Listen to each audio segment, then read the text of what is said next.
What's going on? It's your boy Jeff.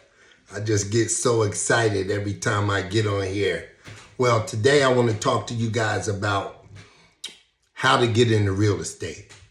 All right. I want to go to the beginning because a lot of you are in the beginning stages and want to know how to exactly can I break into real estate. And so I'm going to give you the ways that you can get into real estate that will basically help you to purchase some properties with no money or very little money. So why am I qualified to do this? Well, of course, you know they call me Cash Flow Jeff.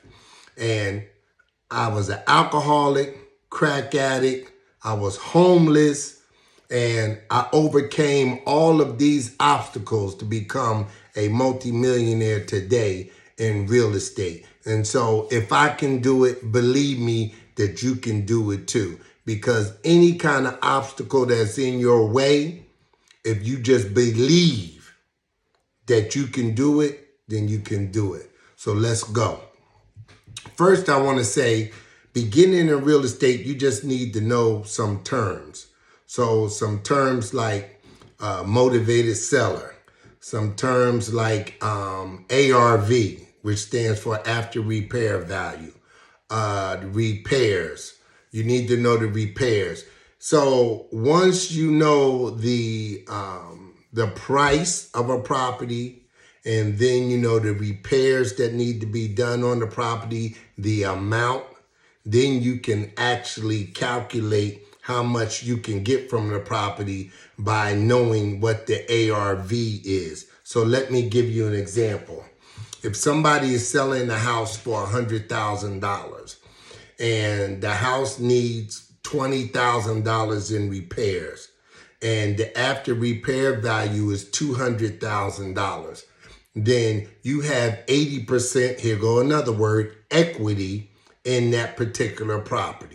Okay, you have $80,000 equity. That's what I meant to say. $80,000 equity in that property. So you could purchase that property for $100,000, put your $20,000 in it, and have to bring the property up to retail value, if you will, and then you can sell the property for $200,000 and possibly make $80,000 on it.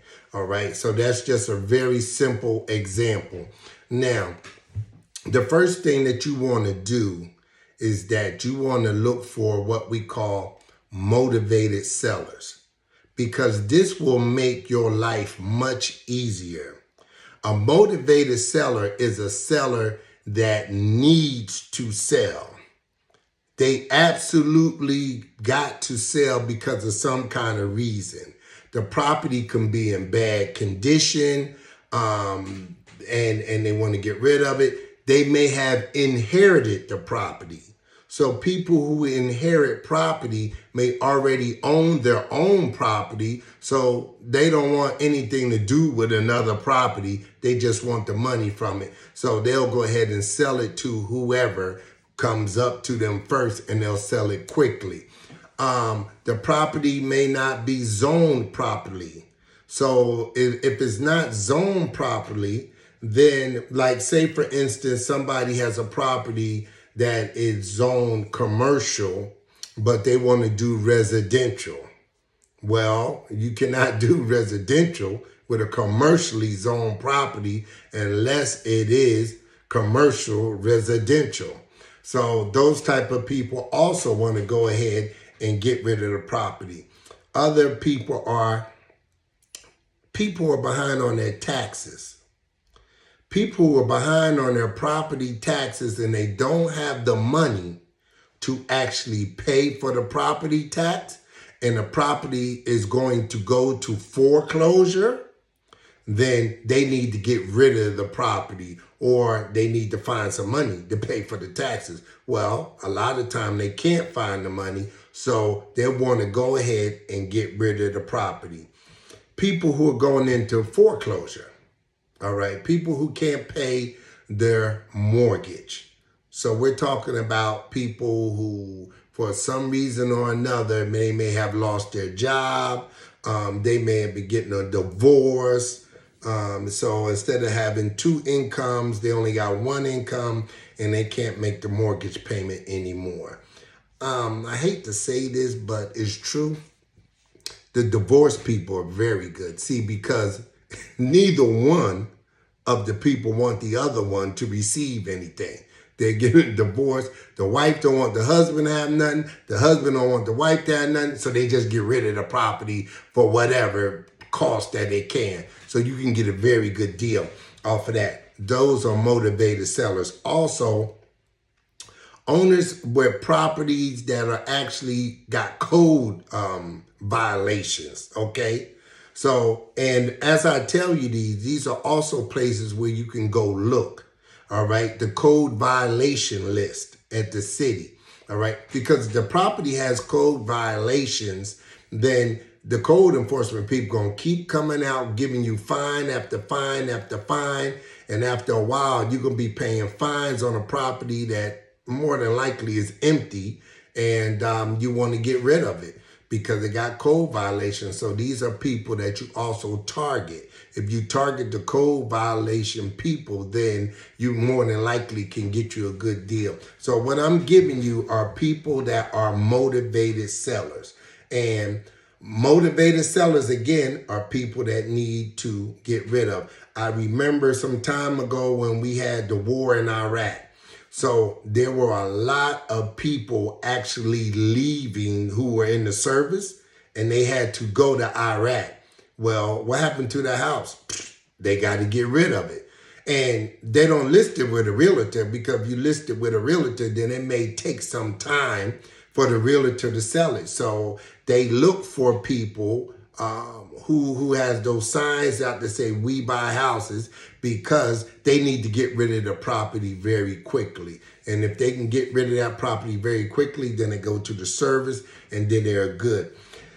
Other people who have properties that you want to target to are motivated sellers.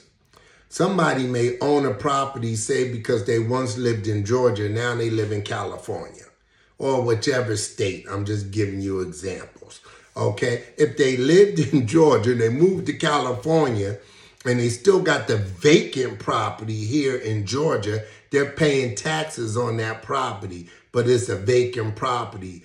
After a while, I don't care how deep your pockets is, if you're very intelligent, financially intelligent, you know that you don't want to pay on an empty house. And so you target those out-of-state owners, okay? Target the out-of-state owners, and those are more people that you can also get property from very cheaply. I'm going to give you an example how you find the out-of-state owners. The way you find the out-of-state owners is that you see the property, you see the property is vacant. You go to the county tax website and look up that address. If the person who's paying the taxes on that property has an out-of-state address where the bill is going to, then hence, that's an out-of-state owner. So you want to contact them about that particular property because they're out of state and they're paying taxes and stuff on the out-of-state property. And then more than likely, if it's been vacant for a while, there's going to be code violations. So you could call them, say, hey, I've seen the code violation people coming around to your property.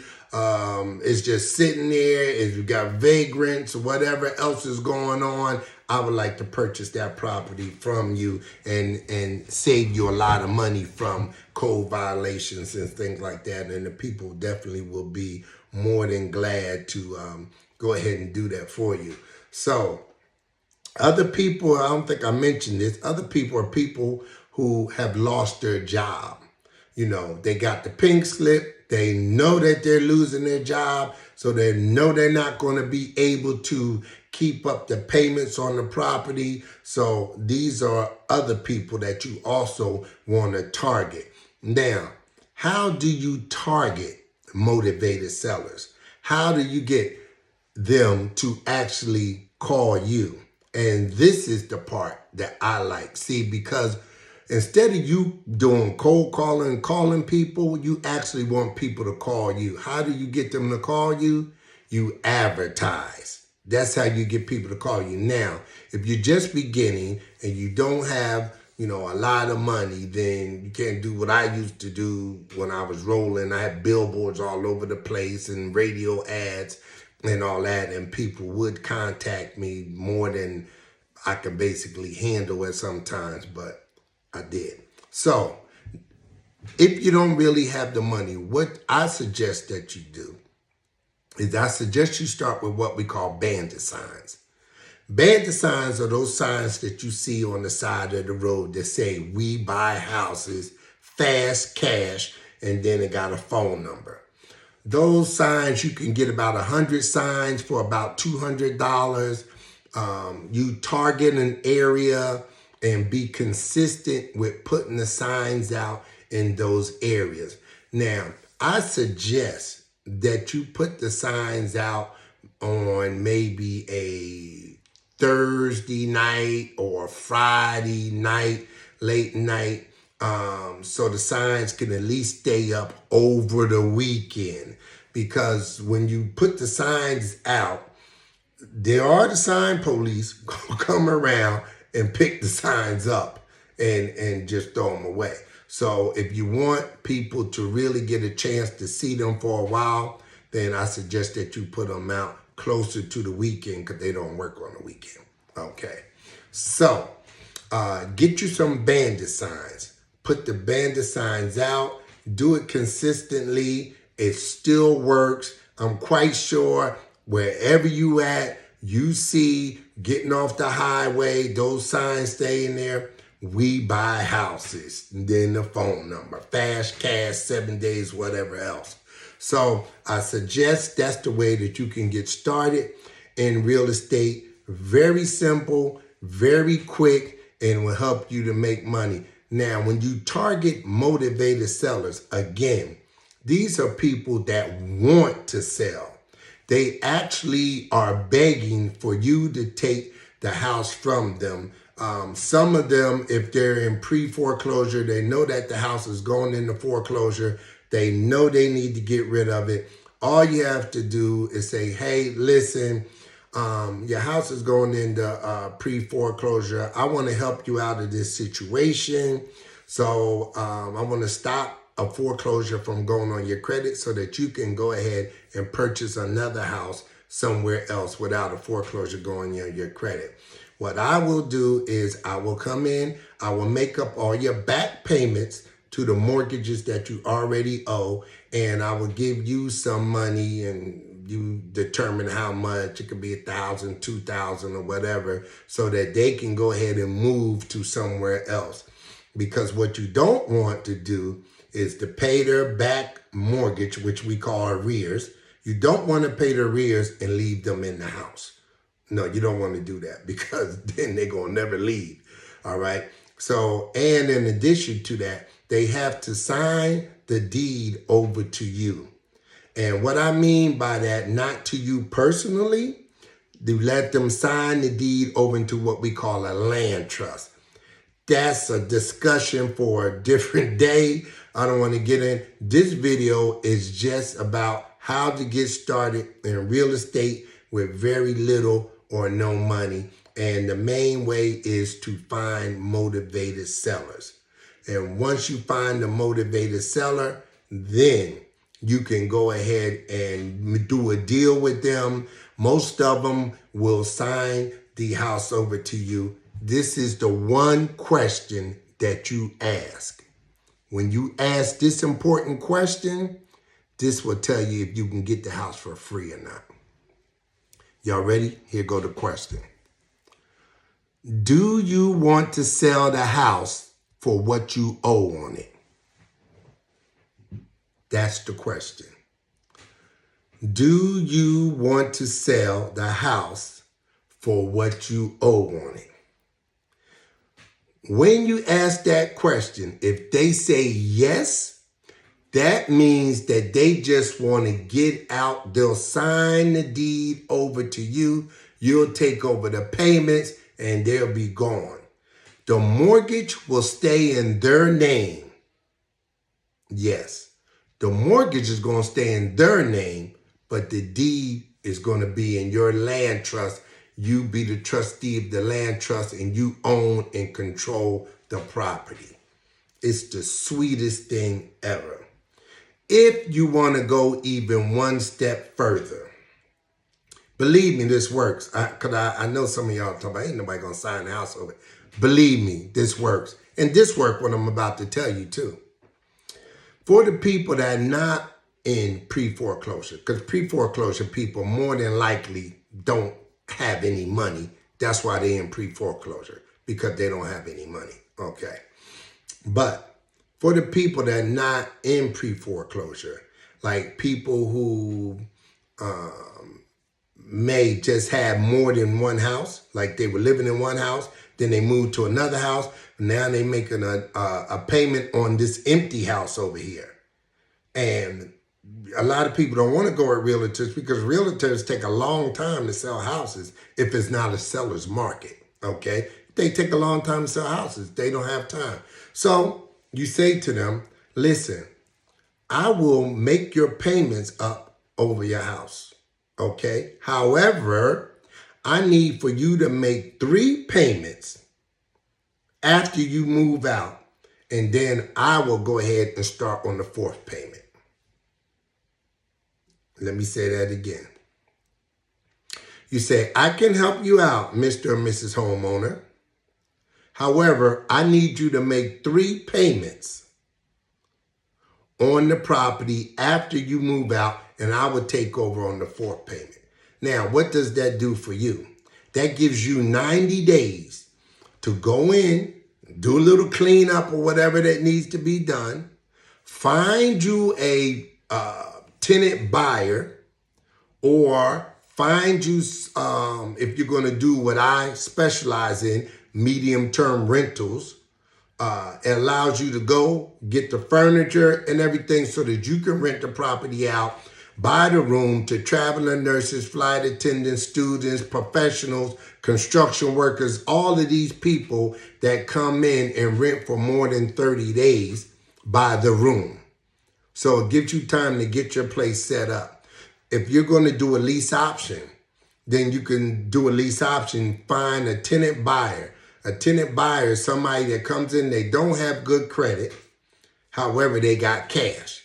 So they can come in and put down $10,000 or more as a option fee, not a deposit, because a deposit you need to get back. So you don't call it deposit, you call it an option fee. And they put down $10,000 or more, and then they move into the property, and you give them, in my scenario, you give them up to like 5 years to purchase the property. And anywhere between now and 5 years, they can end up purchasing the property. I'm going to give you a secret. Most of the people don't purchase the property. Why? Because they have a renter's mentality. Now, you say, who could put down $10,000? I'm going to tell you some people, not all of them, but some of them that have bad credit but got cash. Doctors, lawyers, well, I ain't going to say the other people. Y'all know the people who do the illegal stuff. We ain't talking about them. But doctors and lawyers. Why do doctors and lawyers, most of them have bad credit? Because they've been in school for so long, for 6, 8, 10 years, whatever, in school getting them degrees, they got student loans.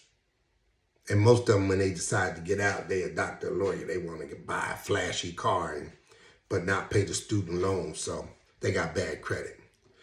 So those are people that that you can also target. But the name of this video is just the beginning here of how to get started in real estate and who to target. All right. And how to get in with very little or no money. And so you want to find a motivated seller. Did I say heirs, people who inherit property. Yeah, I think I did. Yeah. So that is what you want to do. That's all for this video. I don't want to go too far into it. I'm just going to be dropping videos, from the beginning. So this is step one. Step one for you should be learning the lingo, first of all. After you learn the lingo, then you want to target what you're actually looking for. And if you're doing houses, you want to look for motivated sellers. Because motivated sellers want to get rid of the property no matter what. They don't care about receiving any money. Most of them, they just want to get rid of this property as soon as possible, because maybe they're tired of making a payment, or maybe they can't make the payment, or they know that they got something coming down the line where they're not going to be able to handle. Okay? So, as always, I want to tell you, if your mind can conceive it and your heart can believe it, then you can achieve it. If you fail, you only fail because you gave up. So guess what? Never give up, and you'll never fail. All right? I'll see you on the next one. Peace.